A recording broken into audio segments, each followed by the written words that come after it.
Welcome to Family Friday. I continue to apply the ideas expressed in Ephesians chapter 4 and 5 to families. Today I want to speak briefly about Ephesians 5 verses 11 and 12. Here's how it reads. Take no part in the unfruitful works of darkness, but instead expose them. For it is shameful even to mention what such people do in secret. That's again Ephesians 5:11 through 12 from the New Revised Standard Version. Deeds of darkness, that is ungodly behavior, never brings good results.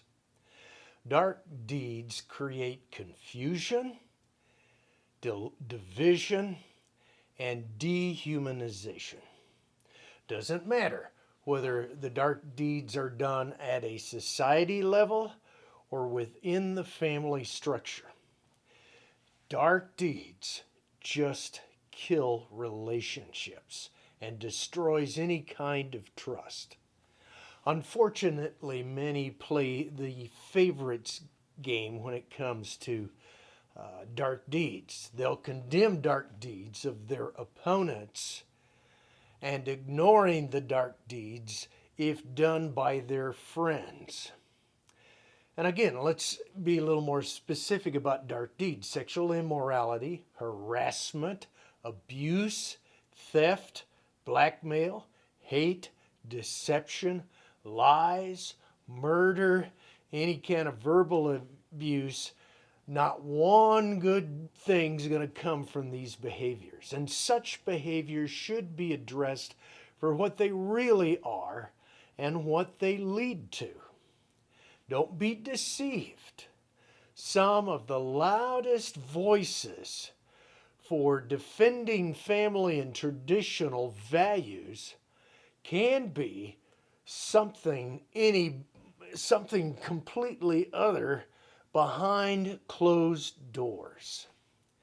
And so we have to be aware, we have to be against dark deeds, regardless of who is the performer. Now, let's think about this in families. Families are interconnected systems of relationships. That's a fancy term to say everyone influences all the others and all the others influence you. We're interconnected. What one does has an impact on everybody else.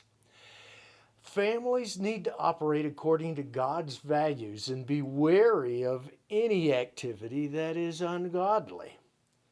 Now, this does not mean we become fire and brimstone preachers or we burn people at the stake. But it does mean we must talk about what happens when people fail to do the right thing. We can point out examples. We can ask people to think about it. If your children came to you and they had said he or she had stepped on an old rusty nail, attached an old board, wouldn't you clean that wound, medicate it, and then take your child to get a tetanus shot if that's what was needed? I mean, you're not going to say, oh, I'm sorry that hurt and went on. I mean, wouldn't you explain the effects of rusty nails piercing the skin? Well, if you do that, why not have the same attitude towards moral behaviors that lead to darkness? One way I taught my kids to think about dark deeds was to ask them after we watched a TV commercial or a program, what was not shown? For example, alcohol commercials.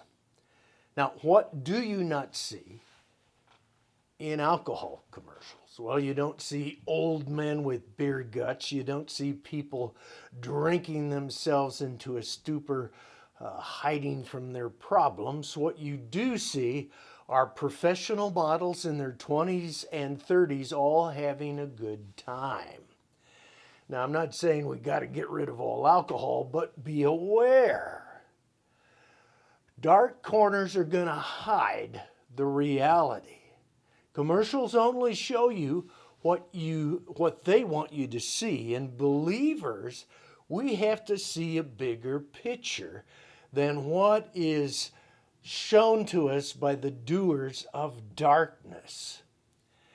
And so until next time, I'm going to ask you to be truthful to yourself, your spouse, and to your children about the dangers of dark deeds.